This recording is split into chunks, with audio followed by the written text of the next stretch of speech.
All right, this is going to be fun when we're talking robotic vacuums and floor cleaners. And I have 1,000 questions for you.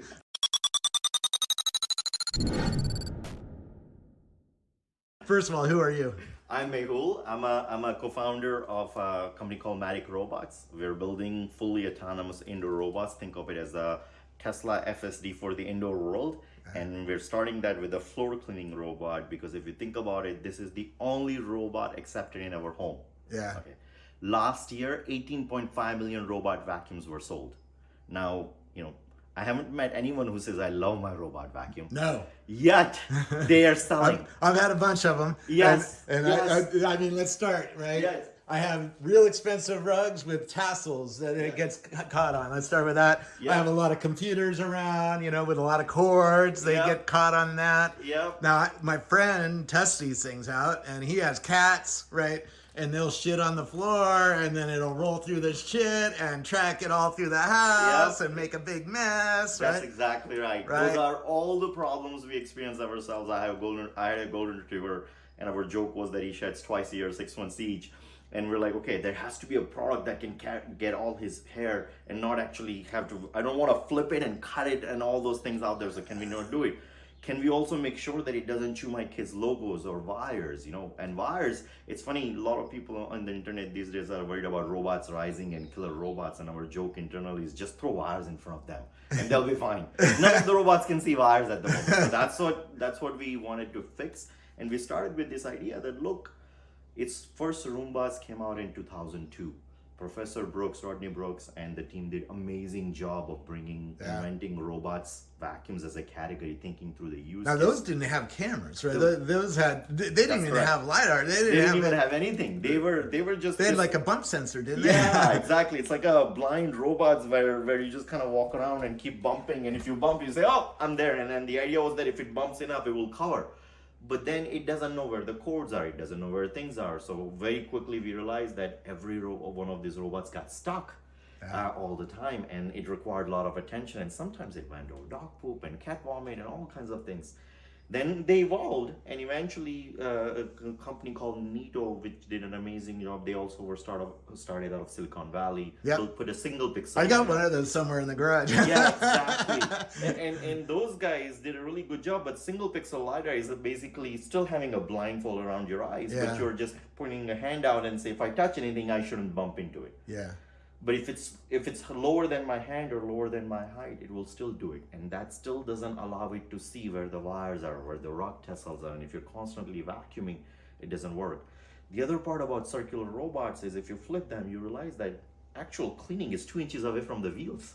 Yeah. So sides don't get clean, corners don't get clean, so they don't even do as good of a job of a cleaning. And then the bin sizes are so small, and every time you take it out, the dirt plume kind of blows at you. Yeah. And with our golden retriever, it got full super fast. Within like 200 square feet, like half a room, it will get full. But it would just keep going, and then we would have this rolled up hair left on the floor, which it couldn't pick it up. So there were all these issues that were there.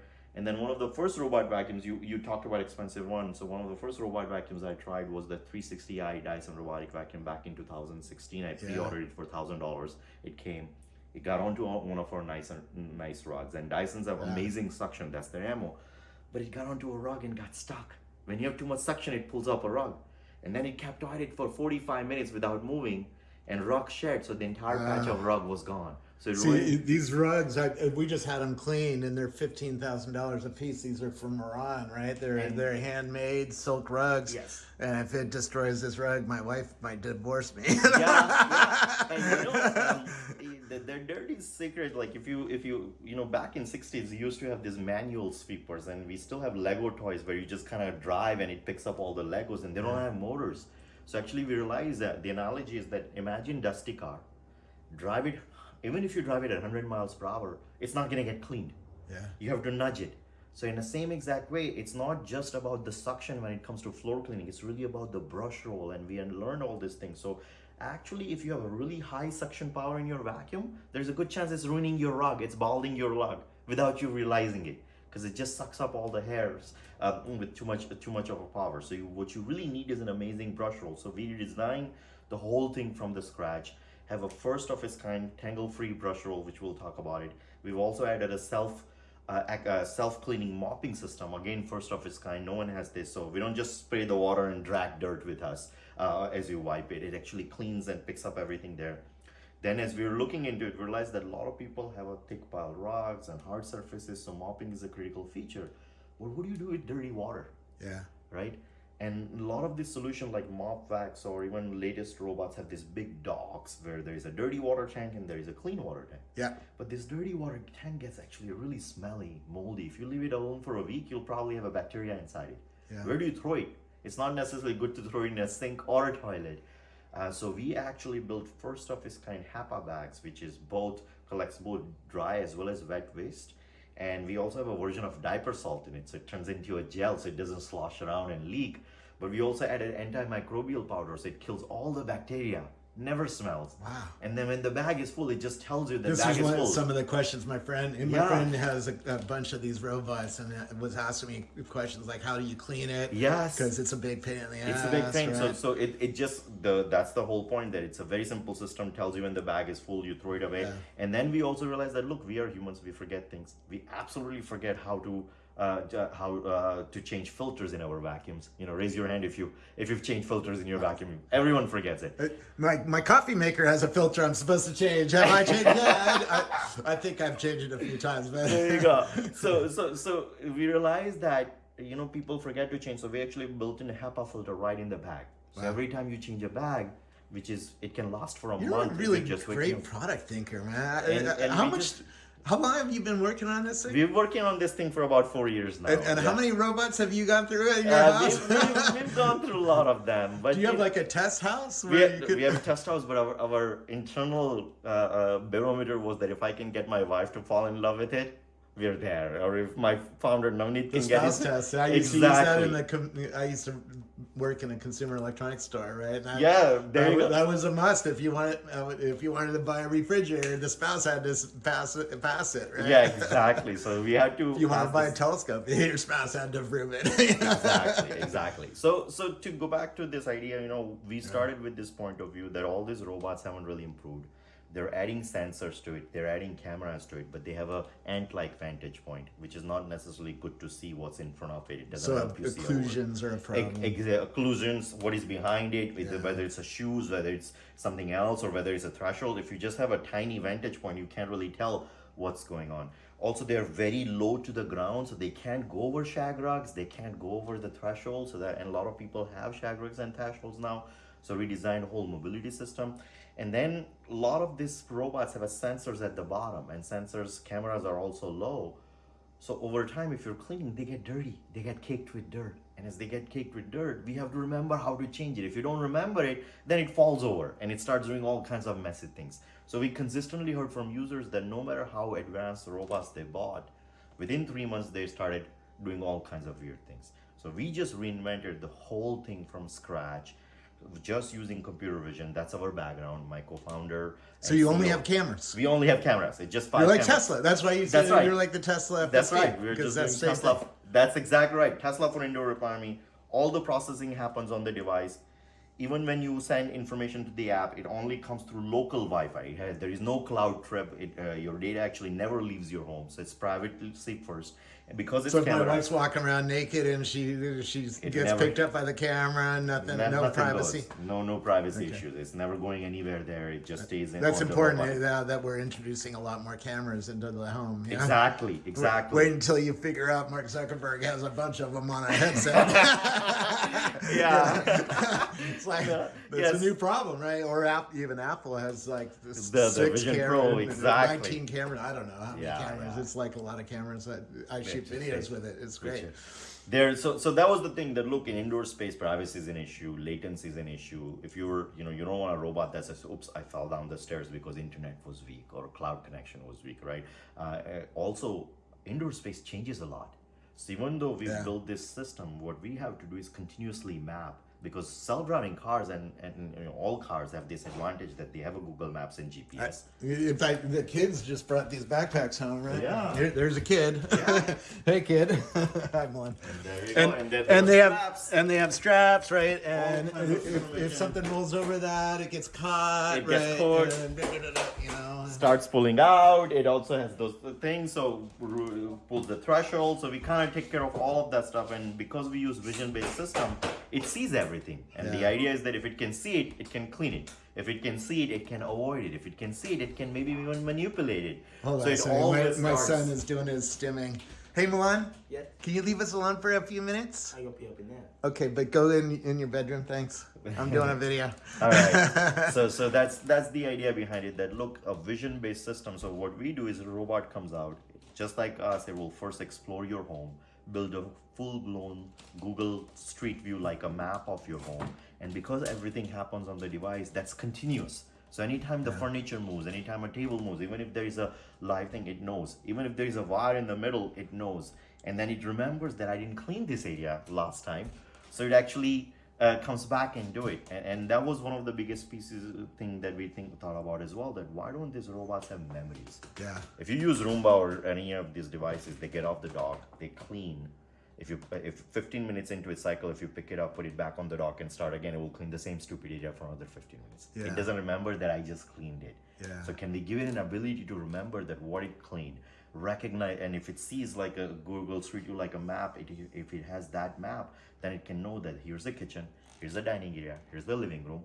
Then you can also tell it exactly where to clean. That I just want this In kitchen fact, area to be clean. right here underneath the cereal, the kids come Yes. in and it gets really dirty right around here, and then you track it through the house, Exactly. And when you have this, you don't want to say, hey, robot, go home, clean my entire home. You just want to say, just clean this area and go back on the dock. Yeah. So being able to give that instructions to a robot and telling it exactly when to clean is the priority. That, hey, get off the dock and don't clean besides my dock, actually. That's like us taking the vacuum out of the closet and cleaning besides the closet. That doesn't make sense. We wanted to go and clean the kitchen area or dining area and eventually learn that after we eat meals, kitchen and dining area is going to be dirty. Yeah. So most of the families get up and start cleaning. So why doesn't it just come and join? Why doesn't it clean near the backyard and dining area, backyard doors and doggy doors 10 times a day, because that's where kids and dogs go in and out. All these things just felt like a very low-hanging fruit. Yeah. To use one of Elon's favorite quotes, like no one had thought to this product for a long time from first principles. Yeah. And we just kind of took a step back and we said, okay, if we had to build robot vacuum or floor cleaning robot today, what would it look like? Yeah. How would you even think about it? So we threw all the preconceived notions of that entire system out. And we said that, look, we realized that a lot of families, they don't even care about cleaning underneath the couch or bathroom or any of that stuff. Yeah. They just care about cleaning kitchen area and dining area and living room where Yeah, kids walk because around. when you're walking around here and somebody spilled some cereal on the floor, it's crunchy underneath your feet, and then you're tracking stuff all over the place, right? So clean this, right? That's exactly right. I'd never walk in the bedroom, That's exactly right. We just No, if clean you have the a obvious cat, areas. you have to clean other places, but I don't have a cat. My friend has a cat. So which is the point, is to give users a control. Point is to say, hey, robot, learn users' preferences. Each home is different. Each home has a different style. And what we want is not necessarily robot, like if you had a cleaner and they came and cleaned on their own in a weird way that you didn't like, you'll probably fire them. Eventually they adapt to your home. In the same way, can we tell robot what to clean, when to clean, how to clean, and it just does it for you? That's really about users, because for each home, cleanliness is in the eye of the beholder. One reason I don't use them is the noise, because I do podcasts, I'm on Twitter Spaces, my wife is doing a Zoom call, she does a lot of Zoom calls, right? And she's sitting here in the living room or the dining room, and and if the robot starts up when she's giving a presentation, that's not good, right? That was one of the worries. We actually, when we started, we're like, okay, all vacuums has to be noisy. That's why they're noisy. So maybe it's the physics that's stopping us. So we started digging into it, and turns out we realized that a lot of these vacuum makers use noise as a metaphor for efficacy. So the louder the vacuum, the higher suction it must have, so more effective it must clean. It was the same metaphor that we used to have for car, that the louder the car, the faster it must be, until Tesla came and changed it.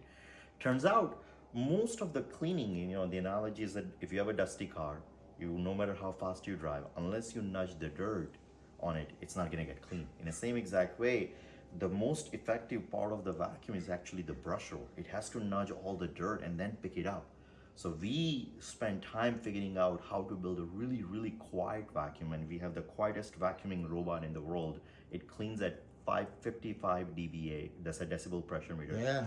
That's about 7, and this is a lock skill, so it's at 7 decibel meters quieter than a human conversation. Yeah. And typical robot vacuums are around 65. If you use Dyson or any of the handheld devices, they're around 75 to 85. Yeah.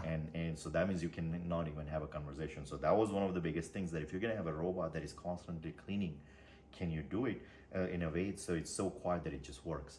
And one of the favorite features we are enabling now is that it actually is able to map and see and everything at night. So we call it a Zenrise feature, that can you wake up to a clean home, where it just cleans at night. So if it's quiet, you don't even have to worry about it. It can take 2 hours, but eventually at night, it can just clean your That's own home. interesting, because the dishwasher's running at night. And you don't notice it. Well, you notice it if you're here. If you're here, but not in the bedroom. You can hear it. I Yes. can't hear it in my bedroom. That's right? exactly right. So dishwashers are usually around 52 dBAs. So we're just about 3 dB higher than them, actually. Okay. So we're very, very close to it. And if it's mopping, it's actually quieter than a dishwasher. So we have a first of its kind self-cleaning mopping system that collects all that has a microfiber brush roll that does a really, so the way it works is, instead of spraying the water and having a pad that kind of drags all the dirt with it, we have a brush roll that we use, and water, or you can add vinegar in it, or you can add Bona soap in it, which is not foaming. It drips onto the brush roll, makes it wet. Then we clean it, and as brush roll spins, we actually have a wringer that takes all the dirt and dirty water out and puts it into a bag. And this bag is where we spend quite a bit of time thinking about it. Yeah, because it gets messy, it's smelly. Right? Yes. You told me it can get bacteria in there. Yes, exactly. All this dirty water thing, like, if you want to try, just mop, take a dirty water, just mop your floor, collect that dirty water, and put it in the sink, and see what happens in 3 days. It will have bacteria, it will get moldy, it will get smelly. It's just nasty. Where do you do this? So instead, what we have is we take this dirt and dirty water and dry waste and collect all of this into one bag, which is what we refer to as a HEPA bags. And that bag has a version of a diaper salt on it. We literally ask, hey, what is the dirtiest thing we collect in our home? Well, it turns out that's usually baby poo and all that stuff. Yeah. So, and diapers are amazing at storing it and not letting it leak out. So that's where we used a version of diaper salt. So that turns into a gel. And we also have antimicrobial and antibacterial powder in it that kills all the microbes. So it doesn't get smelly, moldy. When the bag is full, it just tells you bag is full. And with each bag, we also realize that people forget to change their filters. No one changes filters in their vacuum. Raise your hand if you change the light thing, right? So I have a coffee maker. I never change, and that has a filter. I never change the filter in that. I'm supposed to. Yeah. So because we're humans, we forget things. So we have busy lives. We don't have time to think about this thing. So we just kind of built HEPA filter right into the bag. So every time you change the bag, every month, it just has a new filter. You don't have to worry about it. So air stays clean. Not only keeps your clean floor, but keeps your air clean as well. Yeah. And that was one of the thought process that, hey, can we just make it simple, mess-free cleaning system where you don't want to try to empty the bin and have entire dirt plume blow at you, or a bunch of things fall down the thing. So that's where the bag is bag is something we really spend time building and designing, so that for users it's just a very simple thing. It tells you when the bag is full, and then we also designed it so that if you're just vacuuming, even with pet hair, it will last about 10 days to 1 month. If you're vacuuming and mopping, lasts about a week to 1 month as well. So it's actually considerable size. And even how the water does it tell tank, you that it needs to be changed? it just tells you. There is a display right on the robots. Unlike, and that was also part of the puzzle, that not only we added a camera-based system, which is slightly higher vantage point, so you can see top down, but we added a display on it. So any given time, it tells you, hey, I am about to clean a carpet, or I'm about to clean your hard surface, or I'm going to the kitchen. It gives you all this information, so you don't have to pick up your phone and say what's going on. And then it just sends you alert on the phone or on the display saying that, hey, my bag is full, can you change it? And when the bag is full, it also remembers where your trash can is and just comes by. So all you have to do is just pick it up and throw it to the trash And that's throw it. automatic? That's automatic. So it figures out where Yes, my it trash learns- cans. Yes, it can detect. Because it your has a rooms. camera. It has a camera. So just like any other system, Yeah, because it has I love a you camera, guys. it knows. It also, you can also, and if your camera, if your trash can is hidden behind cabinet, you can just point a location and it will remember. So you can geotag it, and that's really what we've built. That with this Street View map, we have given it a GPS of the indoor world. Yeah. So you can geotag it and it will just come. It will also remember where your sink is. So when it needs the water to continue mopping, it just comes by there as well. So things very simple. And then we're enabling very much a natural language instructions and gesture detection on top of it. That's really our background. You're going to put an LLM in this Yeah. thing, aren't you? That's right. Hey, robot, there's a mess in the kitchen. That's right. That's exactly right. We'll show you all of that today. And it's like, why do we have just a chat interface in GPT-3, or Chat GPT? Why can't we be able to just tell our robot that, I want to wake up to a clean home, and it just figures everything out? That is the vision. That's where we're going, and we're just reinventing everything from scratch to actually build a fully autonomous level 5 indoor robot. And we can do that because we're really not a robots guy. We're actually computer vision guy. That's our background. As I mentioned, my co-founder and CEO, his PhD, Navneet Dalal, his PhD is a classical piece of foundation layer of the classical computer vision. Yeah. It's called Histogram of Oriented Gradients. It has more than 45,000 citations. It won Test of Time Award along with Higgins Prize at CVPR in 2015 for 10 years of impact in computer vision. That's a big computer vision show. That's a huge, the biggest one, right? Yeah. And then, so we've been working on computer vision oriented products since 2005. Both of us were early employees at this startup called RIA, which became like.com. That was acquired by Google, and we did all the work you see in terms of faced photo tagging or any computer vision application. We've tried it at RIA, and we were just sort of 10 years too early. We used to build Google Photos. Could this in start 2005. becoming a security camera? Like, Oh, absolutely. there's somebody in the house that's not supposed to be in the house. Yes. Security camera, monitoring camera, monitor your pets and kids. In fact, Because it's a full camera, like an it's a full iPhone camera. camera. In fact, a lot of users we've done about 50 beta test trials now. We've demoed it to about 150 people additional, and a lot of people have come to me that, hey, I have parents who are living in Florida. I don't want them to use this robot.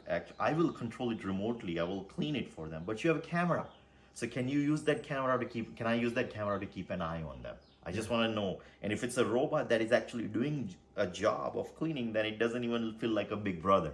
Then it feels like, okay, there is a thing. From down here, what does it see?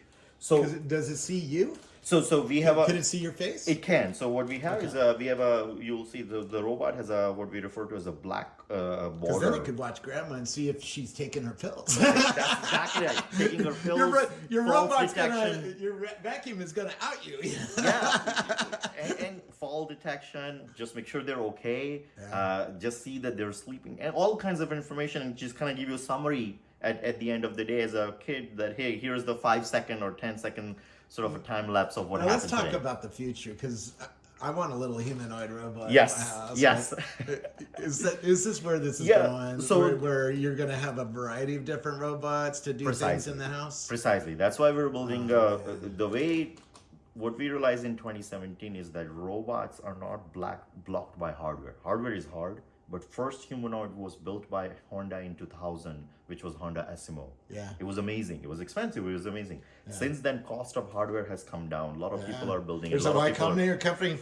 You can 3D Yes, print your own yes, robot. yes. A little They're short amazing dude. guys. Yeah. $8,000. They're amazing guys, and they're And $8,000 isn't that? I mean, that sounds like a lot of money for an average household. That's exactly But right. I could afford to put that on a credit card. Absolutely. Right? So- It would cause an argument, but And I could spend it. Right? And the lower, actually, the smaller one is pretty brilliant on those guys because you don't want that robot to fall on your cats and kids, right? Yeah. So lower to the ground is better. In our case, what we realize is that, look, even if you have a humanoid, it's the brain that is missing.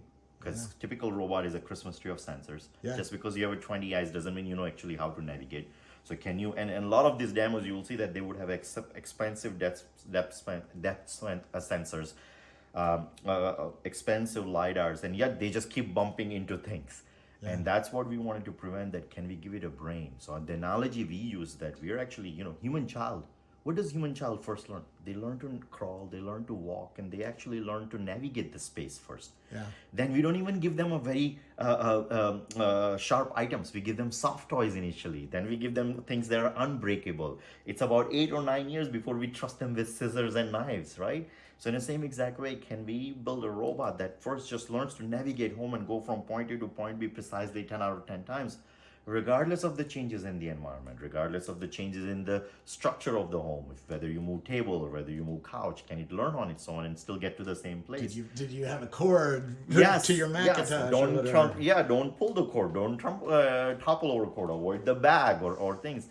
Kids learn that initially. In the same exact way, robot can learn that, and then you can start teaching it how to manipulate things, how to put things back together. So it's maybe kids are maybe around 8 before they can start putting their own toys back where they belong. So in the same exact way, robot is first learning to do it, but can we teach it to eventually give it a hands and teach it to say, okay, put all the things back together, organize the home. That's where we are heading. So it's just evolution, and we just think of it as a step 1 of the 3 steps. One reason I wanted to meet you, because on your X account, you put a 3D scan of the house. Yes, right? yes, And it was yes. like, oh, they're building a slam map. That's Yes, really cool. yes, And yes. That's how you solve all my problems Yes, with the fringes and all yes, that stuff, yes. right? And but I was like, oh, that's cool, because then, then it sees it. And well, you could see 5 years from now when the humanoids really get Exactly. cheap, you're going to put this in. Are you going to put a multimodal model in here Yes, so that you can deal with absolutely. the camera? we are actually already doing it. So what we are My doing robot might do automatic shopping soon. It's like, you're out of milk. And what? That's exactly right. So Because it could be here watching us go into the refrigerator. that's right. That's exactly right. So we actually, This is why privacy is so important, right? and that's why doing it on devices is so important. So edge device computes where you can run it slowly, and then latency. You saw all the issues with latency with some of the recent products. So even with the robot, even visual latency has to be instantaneous. Which is, if you just open the door, robot shouldn't be able to run into it right away, even if it's 1 feet, right? Don't run into kids, don't run into pets, don't scare them.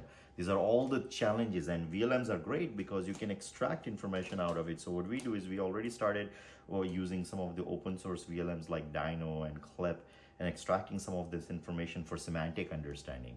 And what we do is we build a map. So you saw that 3D scan of the map. What's interesting is that the way we do it is each voxel, so it's a voxel is like a cube, but pixel, but a cube for a 3-dimensional world. So each voxel knows that it belongs to a trash can, or it belongs to cabinet, or it belongs to floor or chair or wire.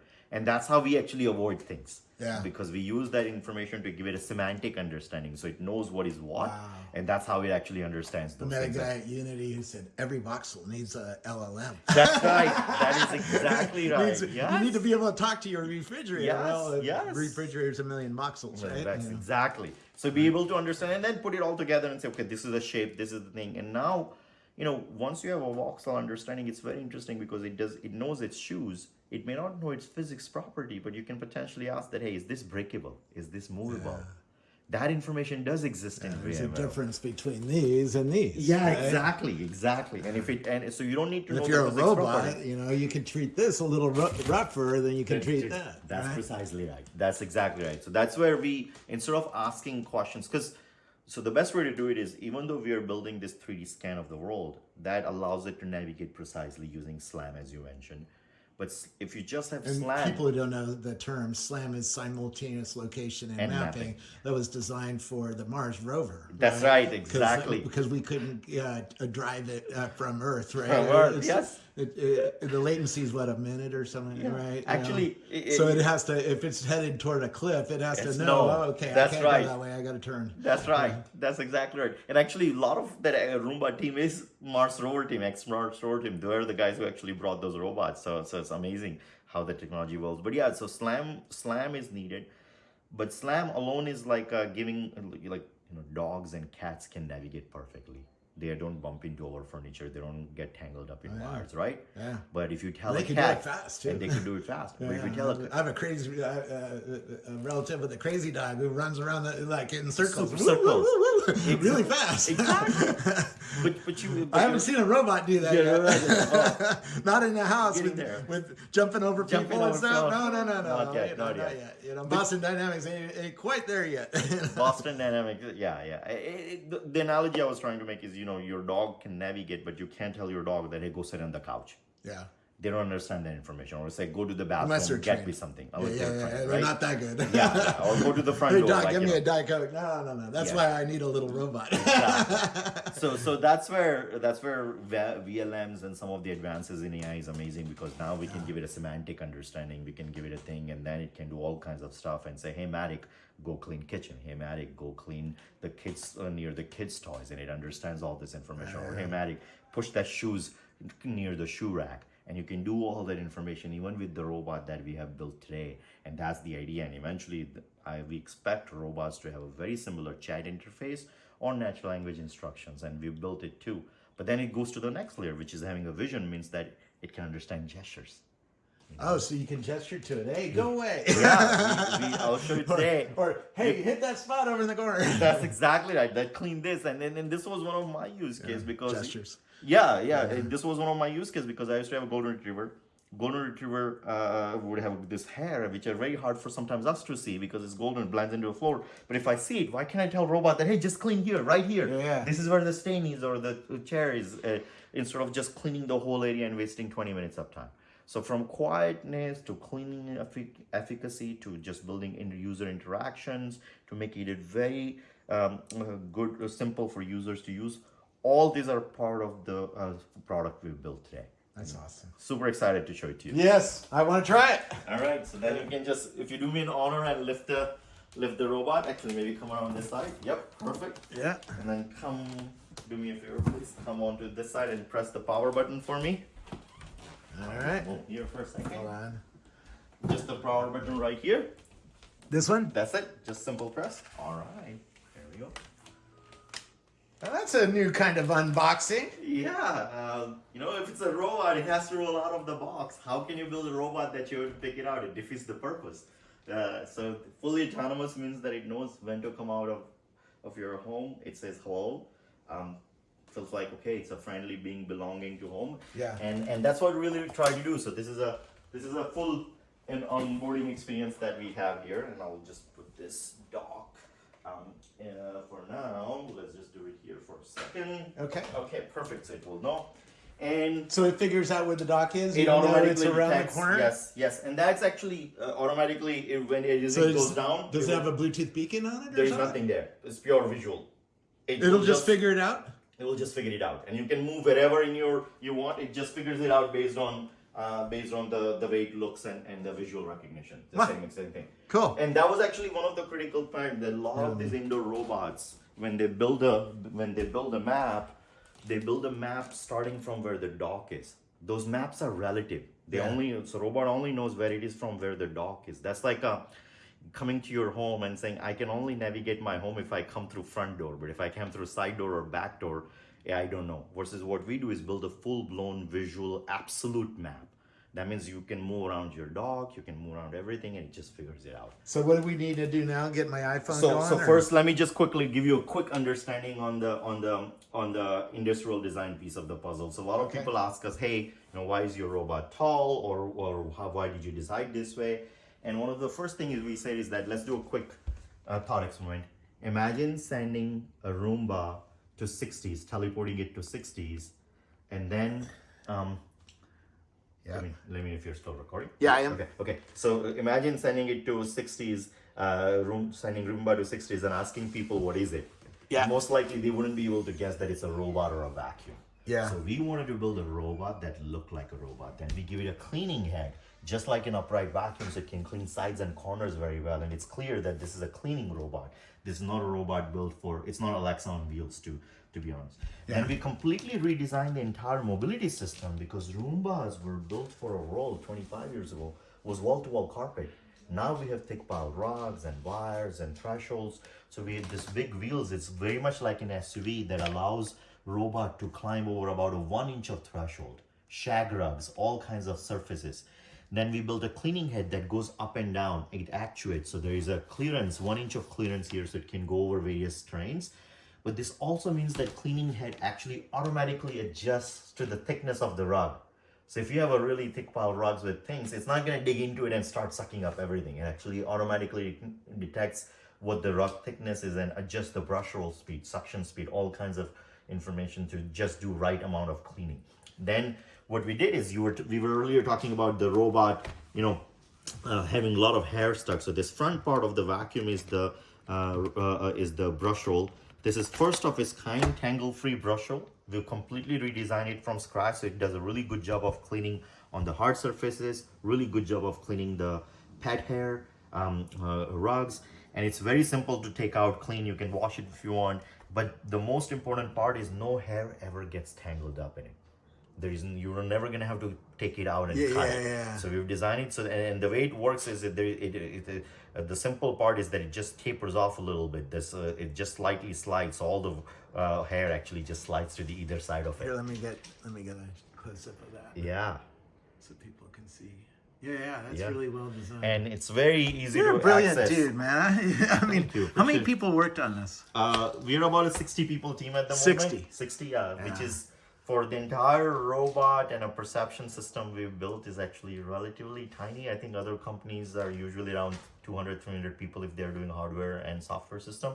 So it's relatively tiny, but we spend quite a bit of time. Then the back part, you'll notice here that this cleaning head actually tapers up a little bit. Yeah. So the reason is because when it's vacuums, it doesn't mop, and this back side is literally first of its kind self-cleaning mopping system with a microfiber brush roll.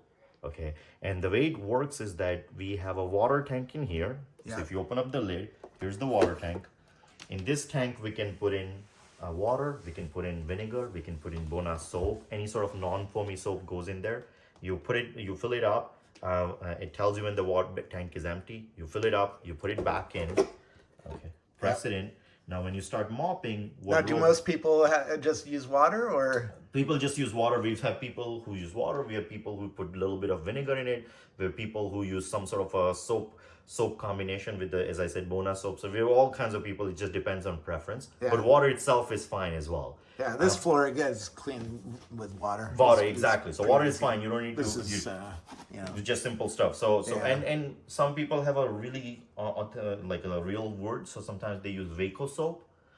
So that's because water might damage the thing. So that's where we built a system where you can put all kinds of stuff into it.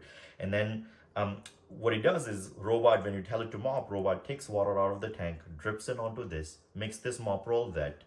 Then this mop roll spins, and actually, so instead of throwing the water onto the floor and trying to kind of drag the mop over, it only drips it on here. Then as it cleans, the best part is that as it cleans, as it spins, we have a ringer in there that takes all the dirt and dirty water out, squeezes it back in, and then puts it up into this HEPA bag. Yeah. And this HEPA bag, you'll see it actually has a dirt because we've been cleaning and demoing today. So this dirt, it has water in it. And then we also have this version of a diaper salt, this white powder, diaper salt, as well as the antimicrobial powder that turns into a gel. And you see that some of the water is already dried up along those lines. And when the bag is full, it just tells you where the bag is full. And when the bag is heavy, it also automatically locks. So the content doesn't spill out. And this top part is the HEPA filter. So every single time you replace the bag, filter gets replaced as well, and you as a user never have to worry about doing any of those work. And you'll see that on the bag it says bag is missing. So on the display right here it says bag is missing, right? As I put it back in, it will say lid open. So as a user, you never have to worry about it. Robot just tells you exactly what's going on. It knows what it's on. And it also has already figured out that this is a hard floor, that we're sitting on a hard floor. Right here on the display, it's actually telling you. And then, by the way, when it vacuums, it has a cleaning head like this, but when it mops, it actually tilts cleaning head this way. So when it mops, the vacuum doesn't touch, and when it vacuums, mop roll doesn't touch. So you can go through all kinds of stuff. Now, that's the cleaning system part of it. Then we also have this black border, what we refer to internally as a black crown. The way it works, and this is the entire sensor stack.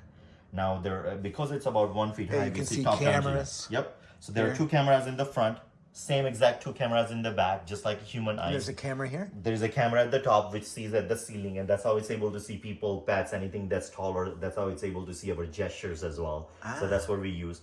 We also have a 4 omnidirectional microphone, so you can give it instructions using voice. We'll do that. Array microphone. Actually, just so we do array ourselves. So they're omnidirectional, but we do it ourselves on the device as well. Yeah. And then these are the IR illuminators. So this is, if you have a Nest camera or security camera, sometimes you see people in a gray. So that's the same exact thing that we don't see. Robots exist. So there's one here, there's one in the back and one in the front that illuminates the thing so it cleans at night. And it's the quietest robot in the world. So now you can enable it to do clean at night, and if it's you're in your bedroom, you won't even hear it. And that's really the point of view of the robot, that hey, even at nighttime you can just turn off the lights and say, hey robot, clean it, and make sure the floor is clean before I wake up. That's really the type of thing they're building. So with that, let's actually jump onto the front part of the robot, which is the clean, the intelligence and how it builds the map. Yeah. Yeah, so I'll just quickly. All right, so as the robot comes out, we'll just show get up you here. Yep. So as the robot comes out, you know, we already see our legs here. We're standing behind it. It has the front camera, a back camera view, and like any human being, we go into new space and explore to build a map on the fly. So in the same exact way, I can just tell you to explore, and it starts moving. And as it moves, it literally builds a full-blown 3D view. Wow. Full-blown, and can zoom in. And that's the slam map we were talking about. That's exactly right. It knows precisely where it's going. It's going to move around and says, okay, I'm going to go and try to navigate that area. Now, if I move around it, so your leg was already here and it's getting erased. If you kind of see it, this part of the area, it's getting erased. So it's dynamically capturing all the information. It will say, hey, I'm going to go and try to figure it out. And the way it works is literally it says, okay, until I've covered all the areas where where I can go, I will keep exploring. So first it comes into your home, builds a map. It takes about 15-20 minutes to explore the entire home. And once it builds a map, it actually knows exactly what's going on. And as you may notice, it hasn't bumped into your shoes yet. It hasn't gone over the tassels yet. And it's getting this chair legs and all kinds of information pretty accurately. Not only that, but it actually has a semantic understanding. So it already knows that we were on hard surface, that there is a carpet right by your front door, and what are the rugs. So because it knows all this information, if it's cleaning, it knows that, hey, I can never mop a rug. So as it moves on to the rug, it already figures all that information out right here. As it moves on to the rug, it knows that, hey, there is a rug here. And it said, oh, there's a tassel here. Yeah, I'm going to study that a little extra. That's exactly right. So did it really know that there's a tassel there? So it knows it rug, and then there is a tassel, and then there is also the other part. It also started, so all the blue color things you see are wires, actually. So it already knows that this is a bunch of wires on the floor over there, and capturing that information. So that's how we figure things out. So tassels, wires, all kinds of stuff, it does it. You know I'm not going to let you leave with this, right? Yeah, and you'll see, like, it kind of gets your pattern of the rug as well. And then the idea is that now you can just tell it to clean this rug if you really wanted to do it, that if something just spilled here, you can do that. Now, what's interesting is I'll stop it for a second just to kind of do the demo for you, but I'll stop it for a second. And this is still the beta version, so this particular release doesn't have a room detection yet. So what it will do is it will turn various areas into sort of sections. Yeah. In lieu of segments. And now you can prioritize based on 1, 2, 3. That, hey, clean this one first, clean this one second, or you can say, hey, clean this one first and second and this third. So it gives you full control of when it cleans. But what's amazing around this is now, this is where we were standing. I can just tell it to say, go here. So I just long press on the map. Yeah. It points the location, puts a target, and then I press the button, go here. Yep. And now watch, it will actually create a Google Maps like a directions. Yeah. And we're standing in the middle. So let's see what it does. Oh, so you told it to run over our feet. Yeah, we said, hey, there is here. So you're standing in the middle. There is a tassel. So, it stopped. and if you kind of see it, it will start capturing all this information. So all of a sudden your legs came and it found a little space around it. Look at that. Wow, it's like an autonomous car. That's exactly right. So that's really what we've built, which is Tesla FSD for the indoor world. And now if I were to tell it to explore again, it will say, hey, I haven't explored that area. What kind of computer's on board? So we are actually putting NVIDIA Jetson Nano GPU on it. It's My just oven 4 has GB. one of those. Yeah. So now I'm going to have two of them. Yeah. NVIDIA's getting rich off me. NVIDIA, so NVIDIA Among other things. they have incredible software. They have incredible support. And by the way, it just recognized the dock. I don't know if you saw it or not. Yeah. But yeah, so it just figured out that, hey, that's where the dock is, all this information. So, and again, it knows where the rug is. So, and it's a full-blown 3D map. That's the whole point, that it actually knows where the location is, all those really things. Incredible. And this one, we're only building about 1 feet off of the map. The reason is because our systems are still not optimized, and it's a function of a compute.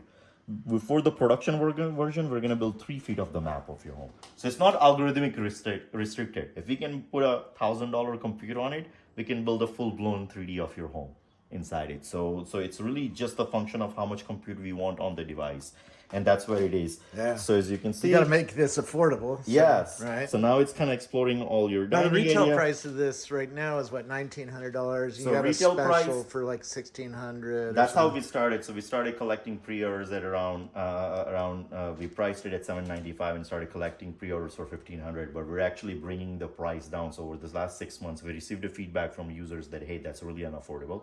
So we actually worked hard to bring the price down to $995. So starting on May 7th, you'll be able to purchase and reserve this thing just for nine. I'm keeping this one. I don't know about you.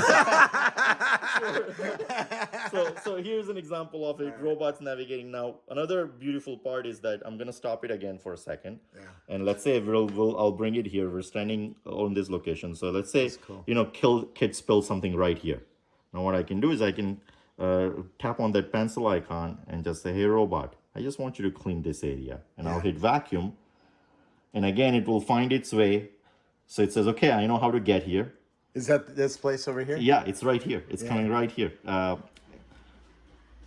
So yeah, it's a little, where the heck is it? There it is. Yeah. So it's like, oh yeah, I gotta go over and clean up the cereal. Yep. And then it's figuring out that, hey, I'm gonna do it. And now you'll see.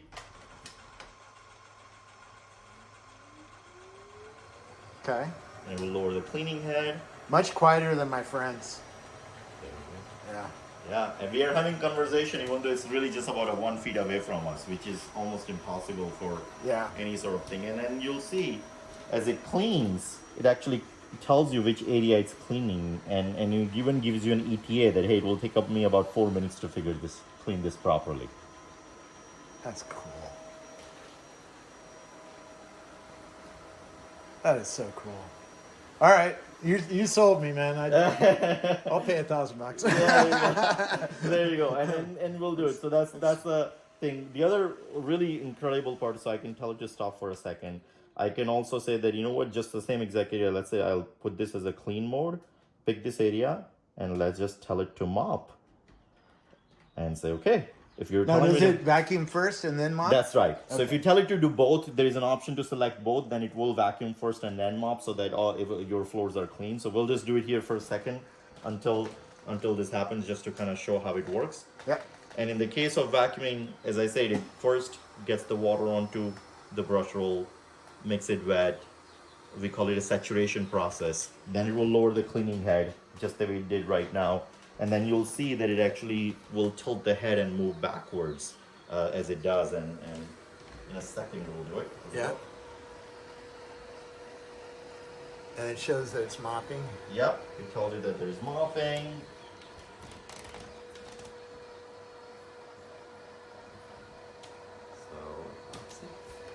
And it's not wet behind it. Oh, you'll see it in a second. Now it will. Now I see it. Yeah. Okay. So it just hadn't adjusted before. It was trying to get into the right position. Got it. And now it will see. You'll see now how it tilted, and now it will behind the things. You'll see Yeah. the wet patches right away. Yeah.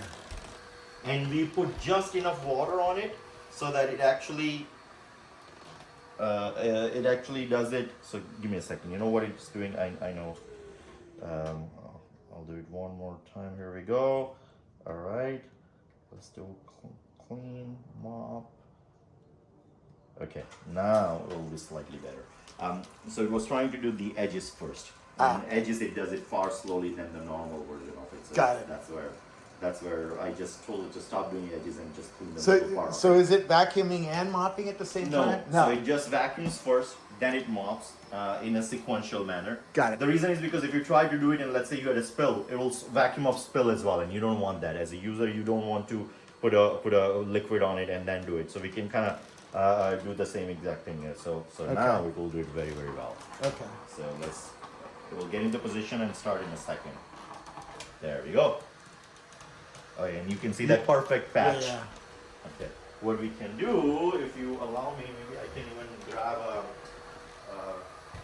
No, I can see it. It's, You can see it? Yeah. Maybe we can put some. Can I get a glass and maybe we the glasses are over here. Oh, glasses over there. Yeah. Maybe I can put some water on it and kind of just Yeah. show you how it works. Sure. So here we go. And whether it's any sort of a spill or anything like that, I would just do it.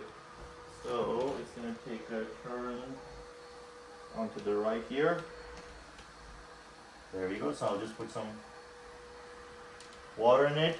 Yep. And as you can see, it's perfectly gone. Yeah. That's So cool. whether it's coffee spills, anything like that, and we just put enough water on it. So instead of spraying water, we do enough water so that it actually, and as you'll see, it won't bump into things, but it actually dries up within 30 seconds to 60 seconds because we didn't want kids or pets to slip on You know it. what this looks like? It looks like the Zamboni in a ice rink. Yeah, that's exactly It does the same thing. It's just a lot bigger. you know? That's exactly right. It's like a little Zamboni from my Yeah. kitchen, and it's laying down, nice. Actually, it's Clean funny. We were at CES, and this reporter from Verge was there, and she literally poured a glass of milk onto the floor and it mopped it out.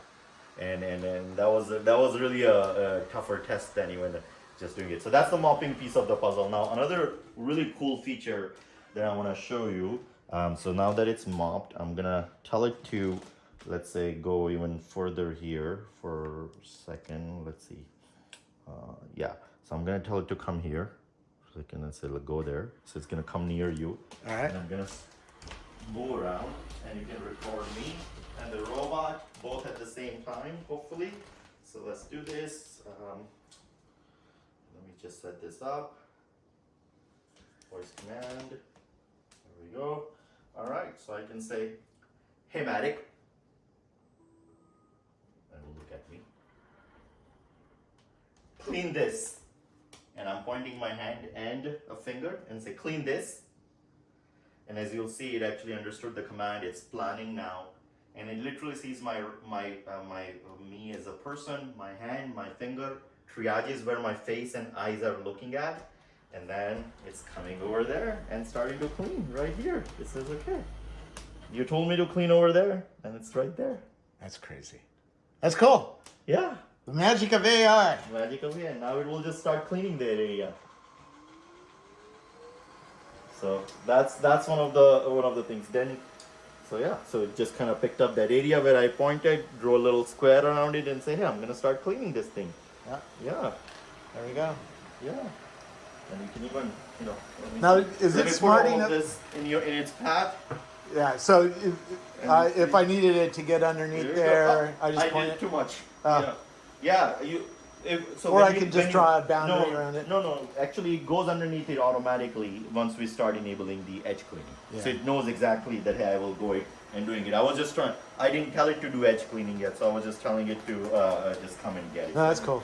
So we'll just come and get it in a second. So let's just do it. Now it's gonna move and then it will get the dirt. So I just wanted to show that it actually picks up everything. It's for a interesting. change. It's interesting that it doesn't go straight like a box. It goes in various. Various Is that on directions. purpose? It's based on the area it has drawn. That's a good question. So once we start actually, it's just a function. So now it captured everything. Yeah. All the dirt is gone. Perfect. Okay. So it's just a function of an area that it has drawn. So right now it's drawing it based on this border, and it thinks it's going back and forth based on this border because I told it. But if it's a normal cleaning Square, then yeah. normal square, then, or if I just clean it the whole area, then it takes into the account the walls and everything and then does it. So it's a function of that. I notice your feet Yeah, there, right? yeah. My feet are right here. It actually captures this. I can even show you one other cool trick. Actually, hold on. So let's see if I can find this. Nope, not here. Give me 1 second here. Okay, here we go. So, all right, I'm gonna do this now. I'll stop it for a second. And I'm gonna try to have it clean this area, which is right in front of the refrigerator. Yeah. All right, and I'll draw a box. I'll draw square around it and say clean this area. Yeah. Okay. It goes vacuum, and before it goes there, I'm also gonna throw a wire right in the middle. Yeah. And it hasn't seen that wire yet, and it already started picking up. The blue part wire is already appearing. So it knows not to go near the wire. It knows it won't. Yeah, it won't go where the wire is. It actually already figured it out, and I'll show you. So we'll start planning around it. There we go. So it says, okay, I'm gonna go straight over there. It will flip now, turn straight. That's it. It says I'm going. And as it plans around it, so it will plan around that a little bit, and as it plans around here, it actually, so the white line is basically a next path it's gonna take. Yeah. So it's always planning next. And as it comes near the wire, it will avoid it.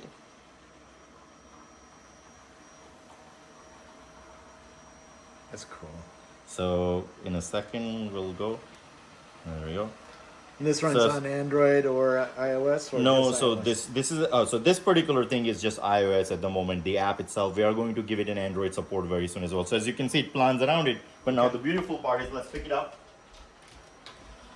And as it sees that area, you will see that slowly wires will disappear. So wires are disappearing.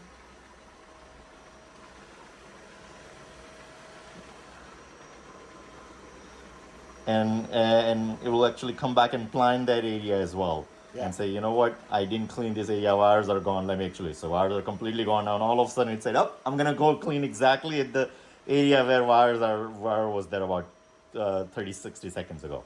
Got it. And that's the point, that it dynamically adjusts everything because it can really see and see the world and how to do it. So that's the cool part about it. And this is running, you're right, this is on the iPad, so it is running iOS at the moment. It tells you that it has 3 minutes left, constantly plans. And I'll stop it for a second, and then I really want to show you the part we talked about where it is an absolute map. So if it's an absolute map, one of the biggest challenges, and this is a classic computer vision problem and research problem, is that if you kidnap a robot, what happens? Okay, so what I will do here is, and you know, I will also ask you to hold this iPad in your hand, and what I'm gonna do is I'm gonna cover this robot up, all the cameras with a lid, so it's blindfolded now, right? Yep. As I blindfold it, pick it up, and I'm gonna take it to the room where it, or your other room where it mapped. Okay. Yep. And as I lift it, watch what happens on the map and onto the robot. It moved. It moved. It relocated itself. It figured out where it was. Figured out where it was, and that's the whole point. That if it actually is a absolute map, if I know your home, you blindfold me and take it to the other part of the home, I'll know where I am. Is it reading? Is it reading my ex? It's not reading your ex. No. That's what I want next. No, Hey, not yet. Now the other hey, interesting. Matic, what's the news? And the other part is because it can. So you saw it relocated. So it actually remembers maps of different floors. Ah. So if you move it, if you have a multi-story floor and you move it to the second floor, you don't have to tell it that hey, it's on the second floor. It will just figure out and relocate itself and reload the map.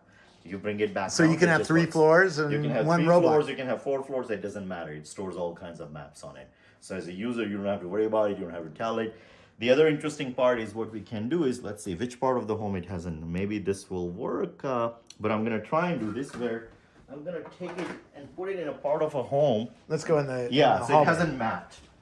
So Yeah, like down here in the bathroom. or yeah, something. so I'm gonna put it here. It hasn't mapped. Now, because it hasn't mapped, it actually doesn't know where it is. So now, as we start exploring, I'll start here and say, hey, explore. And I'm going to stand here so robot comes on that side. But as it comes back to that area, it will actually be, so now it will literally do 360 turn to figure out where it is. It doesn't know where it is yet, but as it goes back to the same area that it already mapped, it will relocate itself. So it's just gonna start exploring and building a new map. Figured out it's on a hard floor. Yep. And eventually it will reload a new map as well. So let's see what happens in 3, 4, 5 seconds. So first it says, hey, I'm gonna build this map here. It's like, I'm lost. I don't know where I am. That's exactly right. And is it going to figure it out? Should start figuring out soon.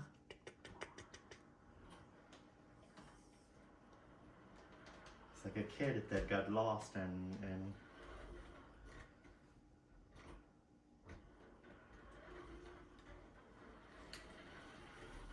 so it hasn't figured it out yet.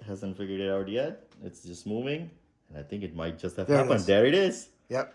So it just mapped and then and also merged the map of the previous area that it had actually done it together. So that's really the vision part of the system that makes it so amazing and unique. This is cool. All right, we've gone an hour. Yep. I gotta let you go because it's Friday night. I'm keeping this. Thank you so much for having us. Thank you. This is great. Thanks. I'll send you $1,000. But That sounds great. And it knows that, hey, I got a dog, so it will start docking, figure it out, and give all the information. This is cool. Where do we learn more about it? You can go to maticrobots.com. We're going to start releasing a lot more information. And this is just the starting point. We're adding all kinds of things. The metaphor we want to do is we're telling it to detect dirt so it can do continuous cleaning. We're telling it to be able to push the shoes back in so it can tidy up. We're building a full-blown map. It will remember where things are. So all kinds of amazing features are coming on top of it. It's really, really brilliant product. Thank you so much. Yeah, you guys have a great team to build this. Thank you. Thanks. Yeah. It took on all my objections of these things. You know. And by the way, now you'll see really quickly. It actually, so it's not. It will just back into it. It will and try to dock it. So there we go. Yeah. And oh, here we go. There we go. Tick, tick, tick, tick.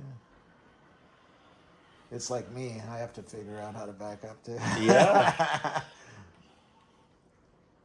And this is all done visually, right? It just there is no beacon or there is no information. It just does it. There we go. That's cool. Yeah. Well, thank you. Yeah. Thank you so much for having me. Thanks for coming over and giving me a personal demo. This Absolutely. is amazing technology. Yes. We're hoping to finally solve some real problems using AI and save people a lot of time and energy, and that's where Matic comes in. I got an AI oven. Yes. I know founders of those guys. Yeah, we love our June. Yeah. For similar reasons, right? You put food in there and it automatically cooks it and doesn't burn anything. Yeah. It's really, really amazing. But here is another example of AI coming into our homes. That's exactly right. AI finally being used for problems that are real. Yeah, this is part which was surprised us. We started doing digging, and it turns out average American family ends up spending about 45 to 60 hours a week doing these home chores. Yeah. We just never think about it because it's not a time we spend in one shot. And if we can save 12 hours of those, would be now you need a little short dude to do my dishes and do my laundry. Robots are coming. I can see a whole family of these things coming over the next decade. Over the next but decade. All the great different- start. This is Thank really you. amazing technology. Thank you. Thank you.